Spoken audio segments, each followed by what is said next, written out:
Hi menu card family. இந்த vlogல நிறைய பேருக்கு ரொம்ப யூஸ்ஃபுல்லாக இருக்கிற சில விஷயங்களை நான் ஷேர் பண்ணியிருக்கேன். நிறைய பேர் வீடியோஸ் பார்க்குறீங்க, சப்போர்ட்டும் பண்ணுறீங்க. அதே சமயம் கொஞ்சம் பாசிட்டிவாக மோட்டிவேட் பண்ணுற மாதிரி கமெண்ட்டும் பண்ணிங்கன்னா நல்லாயிருக்கும். vlog ஸ்டார்ட் ஆன அன்னைக்கு டே ஒரு சின்ன வேலையாக கரூர் போயிருந்தோம். போகிறப்ப தான் நான் ஒன்று கவனித்தேன். லேடிஸோ ஜென்ஸோ எல்லாருமே முன்னையாவது சுத்தமாக ஹெல்மெட் போடாமல் இருந்தாங்க. இப்போ ஹெல்மெட் போடுறாங்க, ஆனால் எதுக்கு ஹெல்மெட் போடுறாங்கன்னு தான் தெரிய மாட்டேங்குது. ஹெல்மெட்டுக்கும் காதுக்கும் நடுவில் இருக்கிற கேப்பில் அழகாக ஃபோனை ஃபிக்ஸ் பண்ணிவிட்டு பேசிகிட்டே போயிட்டுருக்காங்க. ஸோ நம்ம ஹார்ன் அடிக்கிறதோ எதுவுமே அவங்களுக்கு கேட்குதா இல்லையா எதுவுமே தெரிய மாட்டேங்குது, ஒதுங்கவும் மாட்டேன்றாங்க. இது நான் நிறைய இடத்துல நோட்டீஸ் பண்ணேன். நான் வீடியோவில் பேசினேன், ஒரு விஷயத்த ஷேர் பண்ணேன் அப்படின்னு மட்டும் இல்லாமல் ஒரு அவேர்னஸும் க்ரியேட் பண்ணணும்னு நினச்சேன். ஸோ நீங்கள் யாராவது இந்த மாதிரி ட்ரைவ் பண்ணுறவங்களா இருந்தால் ப்ளீஸ் அதை இதோட ஸ்டாப் பண்ணிடுங்க. இல்லை உங்கள் ஃபேமிலியில் இருக்கிற யாராவது இந்த மாதிரி ஃபோன் பேசிகிட்டே இல்லை ஹெல்மெட்டுக்கு நடுவில் ஃபோன் வச்சுக்கிட்டே ஃபோன் வந்தால் அப்படியே அட்டன் பண்ணி இல்லை ப்ளூடூத் ஹெட்செட் போட்டு அப்படியே பேசிகிட்டே போகிறவங்களா இருந்தால் ப்ளீஸ் அவங்கக்கிட்ட சொல்லுங்கள். இது மாதிரி நம்ம ட்ரைவ் பண்ணுறது சேஃப் கிடையாது. அதை தான் உங்களோட சொல்லணும்னு நான் நினச்சேன், சொல்லிட்டேன். 1 வீக்காகவே பயங்கர வெயில், மழை, நைட்டெல்லாம் மழை, பகலெல்லாம் வெயில்னு மாற்றி மாற்றி இருந்ததுனால சூட்டை கிளப்பிடுச்சு. ஸோ இன்றைக்கி மருதாணி வைக்கலாம் அப்படின்னு முடிவு பண்ணி மருதாணி பறிச்சுட்டு வந்து அரைச்சி வச்சிட்ருக்கோம். எங்கள் அம்மா மருதாணி வச்சாங்கன்னா இந்த மாதிரி தான் வைப்பாங்க. விரலுக்கெல்லாம் நீளமாக நடுவில் வந்து அப்படியே நான் லிட்ரலி கிண்டல் பண்ணுவேன், சாணி தட்டுற மாதிரி வைக்கிறீங்கன்னு. அந்த மாதிரி தான் அம்மா வைப்பாங்க. ஆனால் வைக்கவே பாருங்கள் எப்படி செவந்துருச்சுன்னு. இப்போ கை கழுவிட்டு காமிப்பாங்க பாருங்கள், நல்லா சிவப்பு இந்த மருதாணி. நான் வச்சேன்னா நான் கொஞ்சம் அப்படி பாங்கு பார்த்தா வைப்பேன். கரெக்டாக அந்த கோடோடு வைக்கணும்னு நினைப்பேன். டூத் பீக்கில் தான் புள்ளி வைப்பேன். பாருங்கள் நல்லா இருக்கான்னு சொல்லுங்கள். கரெக்டாக ஒரு 1.5 மணி நேரத்துலேருந்து 2 மணி நேரம் தாராளமாக போதும். இப்படி நல்லா காஞ்சிரும். காஞ்சதுக்கப்புறம் நான் கையை டேரெக்டாக கழுவ மாட்டேன் எப்போவுமே. மருதாணி வந்து அந்த குப்பி மாதிரி வருதுல்ல, அதெல்லாம் அப்படியே உருவி போட்டுருவேன். உருவி போட்டுட்டு கொஞ்சம் நேரம் அந்த ஈரம்லாம் காயட்டும்னு சொல்லி அப்படியே ட்ரை ஆக விட்டுட்டு தேங்காய் எண்ணெயை நல்லா அந்த டிசைன் மேலே வந்து தடவி அப்படியே காய விட்டுட்டோம் அப்படின்னா இந்த மாதிரி நல்லா ரெட் ஆகிடும். இது ஒரு சின்ன டிப், தெரியாதவங்க யூஸ் பண்ணிக்கோங்க. நான் ஈவினிங் வாக் மாடியில் போயிட்டுருக்கிறப்போ எனக்கு துணையாக இந்த மயிலும் நடந்துகிட்டு இருந்தது. சரி அப்படியே கேப்சர் பண்ணி உங்ககிட்டையும் காட்டலாமே அப்படின்னு சொல்லிட்டு தான் ரெக்கார்ட் பண்ணேன். நைட்டு வந்து சப்பாத்தி செய்யலாம் அப்படின்னு சொல்லி பிளான் பண்ணோம். அதுலேயும் சின்ன டிப்ஸ் நான் எனக்கு தெரிஞ்சது உங்களோட ஷேர் பண்ணுறேன். வீடியோ கண்டினியூஸாக பாருங்கள். சப்பாத்தி மாவு, உப்பு, கொஞ்சம் சர்க்கரை, தேவையான அளவு தண்ணி ஊற்றி ரொம்ப கொலன்னு இல்லாமல் ரொம்ப கெட்டியாகவும் இல்லாமல் மீடியமான ஒரு ஸ்டேஜில் வந்து சப்பாத்தியை நல்லா வந்து பிசைஞ்சு வச்சுட்டு 1/2 hour அப்படியே ரெஸ்ட் பண்ண விட்டுருங்க. அதுக்கப்புறமா நம்ம ஸ்ப்ரெட் பண்ணி தேய்ச்சிட்டு இந்த மாதிரி ட்ரையாங்கிள் ஷேப்பில் ஃபோல்ட் பண்ணி அதுக்கப்புறம் அதை தேய்ச்சி போட்டிங்க அப்படின்னா சப்பாத்தி நல்லா சாஃப்டாக வரும். நார்மலாக நம்ம கரெக்டான ஸ்டேட்டில் சப்பாத்தியை தேய்ச்சி போட்டு எடுத்தோம்னாவே, நான் ரவுண்டாக போட்டு எடுத்தோம்னாவே நல்லா தான் வரும் சப்பாத்தி சாஃப்டாக. பட் நீங்கள் டிஃபன் பாக்ஸ்லாம் வச்சு கொடுக்குறீங்க, ஒரு 2 hours 3 hours அது அப்படியே சாஃப்டாகவே மெயின்டைன் ஆகணும் அப்படின்னா இந்த டெக்னிக்கை நீங்கள் ஃபாலோ பண்ணலாம். சப்பாத்தியை கல்லில் போடும்போதும் எப்படி போடுவேன்னா, கல் நல்லா சூடானதுக்கப்புறம் 2 பக்கமுமே ஒரு தடவை போட்டு எடுத்துட்டு லைட்டாக உப்புனதுக்கு அப்புறம் தான் நான் எண்ணெயே ஊற்றுவேன். ஃபஸ்ட்டே எண்ணெய் ஊற்ற மாட்டேன். 2 சைடும் ஓரளவு நல்லா கலர் மாறினதுமே வந்து டக்குன்னு எடுத்துருவேன். ரொம்ப எல்லாமே ப்ரௌன் ஆகணும்னு அவசியம் இல்லை. எனக்கே ஒரு சர்ப்ரைஸ், நான் 2வது சப்பாத்தியை இந்த மாதிரி தேய்ச்சி போட்டு எடுக்கிறப்ப பார்த்தீங்க அப்படின்னா அப்படியே நடுவுலேருந்து அப்படியே உப்பி அழகாக மேலே ரைஸ் ஆச்சு. இப்போ பார்ப்பீங்க. இந்த மாதிரி உப்பி வர்ற சப்பாத்தியை 2 பக்கமும் திருப்பி போட்டு அலேக்காக நம்ம பாக்ஸில் போட்டு கொடுத்துட்டோம் அப்படின்னா ஒரு 2-3 ஹவர்ஸ்க்கு அப்படியே சாஃப்டாக இருக்கும். நீங்கள் பிக்கும் போதும் இப்படி 3 விரலில் அழகாக பிச்சிடலாம். பிச்சதுக்கப்புறமும் இந்த மாதிரி 2-3 லேயர்ஸ் தெரியும் சப்பாத்தியில். நீங்கள் என்ன சைட் டிஷ்ஷோட அந்த சப்பாத்தியை வச்சு நீங்கள் சாப்பிட்டாலும் வாயில் போட்ட உடனே சப்பாத்தி மெல்றதுக்குமே வந்து சாஃப்டாக இருக்கும். ஏன் சொல்கிறேன்னா, இதை நான் ஹஸ்பண்டுக்கு 2-3 தடவை இந்த மாதிரி செஞ்சு நான் டிஃபன் பாக்ஸில் கொடுத்தப்போ ரஃப் ஆச்சா அப்படின்னு கேட்டேன். இல்லை சாஃப்டாக தான் இருந்துச்சுன்னு சொன்னார். குட் மார்னிங் எல்லாருக்கும். ஸோ மார்னிங்கை ஃப்ரெஷ்ஷாக ஸ்டார்ட் பண்ணுறதுக்காக ஒரு கிளாஸ் ஃபுல்லாக வாட்டரோடு ஸ்டார்ட் பண்ணலாம் அப்படின்னு சொல்லிட்டு நான் தண்ணி குடிக்க போகிறேன் இப்போது. மார்னிங்க்கு பிரெட் ஆம்லெட் தான் இன்றைக்கி எனக்கு மெனு. நிறைய வெங்காயம், முட்டைக்கோஸ், கேப்சிகம் எல்லாம் போட்டு பிரெட் ஆம்லெட் போட்டு எடுத்துக்கிட்டேன். இப்போ தான் விலாகோட முக்கியமான ஒரு இன்ஃபர்மேஷன் ஷேர் பண்ண போகிறேன். எல்லா லேடிஸ்க்குமே பெரிய தலைவலி என்னன்னா இன்றைக்கி என்ன சமைக்கிறது அப்படிங்கிறது தான்.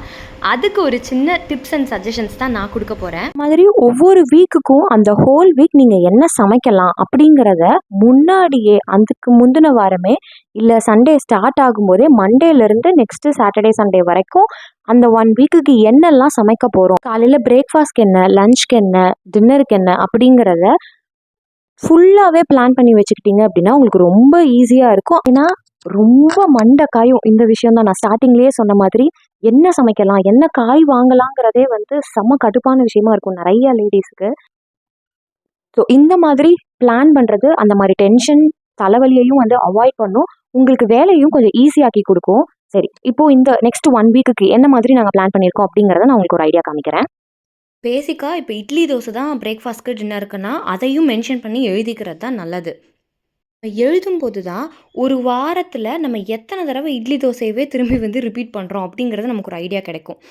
டேரெக்டாக செய்கிறப்போ செஞ்சு முடிச்சதுக்கப்புறம் ஒரு 4 நாளுக்கு அப்புறம் ஐயோ 4 நாளாக கண்டினியூஸாக இட்லி தோசை தான் சாப்பிட்டுட்டு இருக்கோமா அப்படின்ற மாதிரி நமக்கே போரிங்காக இருக்கும் சாப்பிட்றது.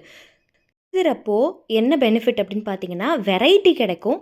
இன்னொரு முக்கியமான ரீசன் என்னென்னா தினமுமே நம்ம டயட் பிளான் பேலன்ஸ்டாக இருக்கா அப்படிங்கிறதையும் நம்ம செக் பண்ணிக்கலாம். அதாவது ப்ரோட்டீனுக்கு ப்ரோட்டீன், கார்போஹைட்ரேட்ஸ், நியூட்ரியன்ஸ் எல்லாமே கரெக்டாக எடுத்துருக்கோமா அப்படிங்கிறதையும் நம்ம பார்த்துக்கலாம்.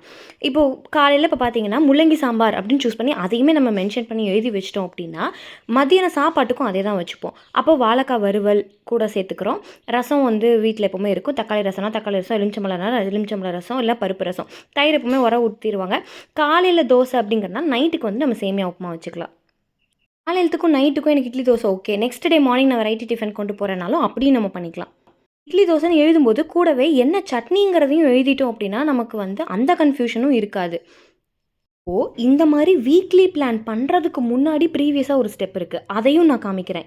இது எழுதுறதுக்கு முன்னாடி நம்ம அதை பண்ணி வச்சுக்கிட்டோம்னா அதுவும் ஈஸியாக இருக்கும். ஸோ வீடியோவையும் ஸ்கிப் பண்ணாமல் பாருங்கள். இதுக்கு முன்னாடி நம்ம என்ன மாதிரி பிளான் பண்ணிக்கணுங்கிறதையும் காட்டுறோம். இன்னொன்று ப்ராக்டிக்கல் என்ன பார்த்தீங்கன்னா, அந்த டியூஸ்டே நைட்டு சப்பாத்தி காலிஃப்ளவர் குருமான்னு போட்டிருப்போம். எல்லார் வீட்லேயுமே அந்த மாதிரி குருமா நைட் வைக்கிறப்போ காலையில் அது ஆட்டோமேட்டிக்காக மிஞ்சும்.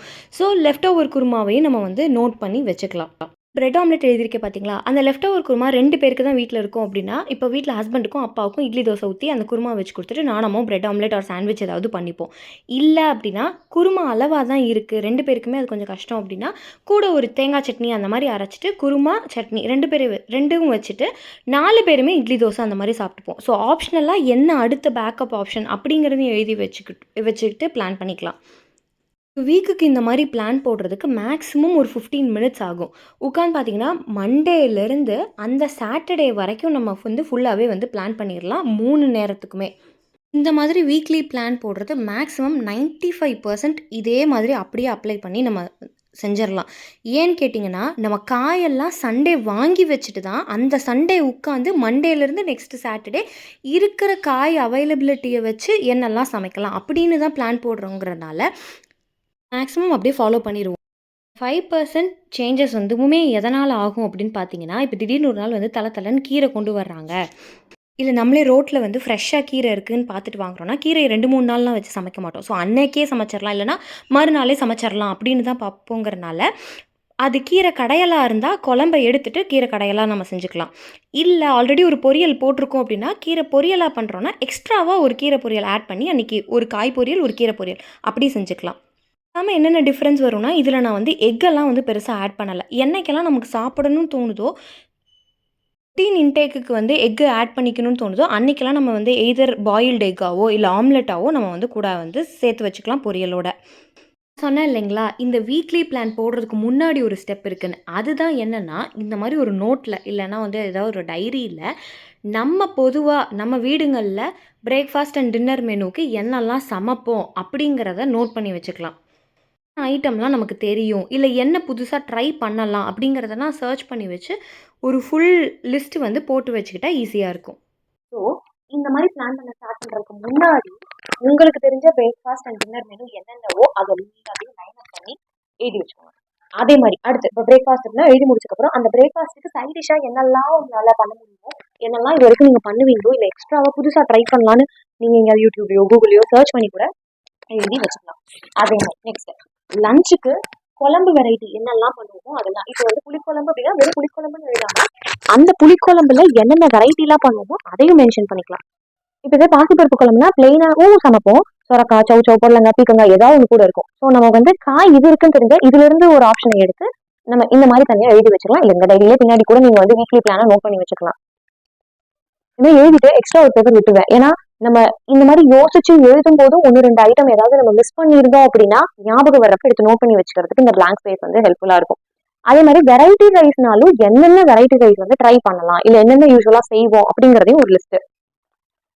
அதே மாதிரி துவையல்னா என்னென்ன துவையல்லாம் அரைக்கலாம், பொரியல்னா என்னென்ன பொரியல். இப்போ நீங்க இதுக்கேற்ற மாதிரி காய் ஃபர்ஸ்டே வந்து நம்ம வாங்கிட்டு வந்து வச்சுட்டு அந்த காயை வச்சு என்ன பண்ணலாம்னு இந்த வீக்லி பிளான் எழுதும் போது காயையும் நமக்கு மைண்ட்ல வச்சுப்போம். சண்டே இந்த காயெல்லாம் வாங்கிட்டு வந்திருக்கோம் அப்படின்னு. அப்ப டக்குன்னு இந்த டைரி எடுத்து ஓகே வெண்டைக்காய் இருக்கு, முட்டைக்கோஸ் இருக்கு, அவரைக்காய் இருக்கு, பீக்கங்காய் இருக்கு, கோவக்காய் இருக்கு, அப்ப இதெல்லாம் வச்சு என்ன பண்ணலாம் அப்படிங்கறத இந்த வீக்லி பிளான்ல எழுதிக்கலாம். அதே மாதிரி நான்வெஜ் சண்டே வர்றப்போ நம்ம பொதுவா வந்து நான்வெஜ்ல என்னென்ன பண்ணுவோம் அப்படின்னு சொல்லிட்டு அதுலயுமே வந்து நிறைய வெரைட்டி இருக்கு நான்வெஜ்ல. இப்போ குழம்புனா எல்லா நாளும் ஒரே மாதிரி குழம்பு வைக்க மாட்டோம். தனி குழம்பு மாதிரி வைப்போம், குருமா மாதிரி இருக்கும், திடீர்னு டிஃபன் லஞ்ச் ரெண்டுக்குமே ஒன்னா சாப்பிடுற மாதிரி காமனா ஒரு குழம்பு வைப்போம். ஸோ அந்த மாதிரி என்னெல்லாம் ஐடியா இருக்கோ அதுவும் நீங்க நோட் பண்ணி வச்சுக்கிட்டீங்கன்னா அவ்வளவுதான். உங்களோட வீக்லி சமையல் ரொம்ப சிம்பிளா இருக்கும். சமைக்கிறது எப்படியும் நம்ம தான் அது கஷ்டப்பட்டு தான் சமைக்க போறோம். இருந்தாலுமே யோசிக்கிறது இந்த என்ன சமைக்கிறது யோசிக்கிறதே பெரிய வேலையா இருக்கு அப்படிங்கிற அந்த வேலையவே நமக்கு சிம்பிளிஃபை பண்றதுனால இந்த ஐடியா உங்களோட ஷேர் பண்ணா உங்களுக்கும் ஹெல்ப்ஃபுல்லா இருக்கும்னு நினைச்சேன். கண்டிப்பா ஹெல்ப்ஃபுல்லா இருக்கும்னு நினைக்கிறேன். நானும் இதுல நிறைய பிளாங்க் ஸ்பேஸ் எல்லாம் விட்டுருக்கேன்ல.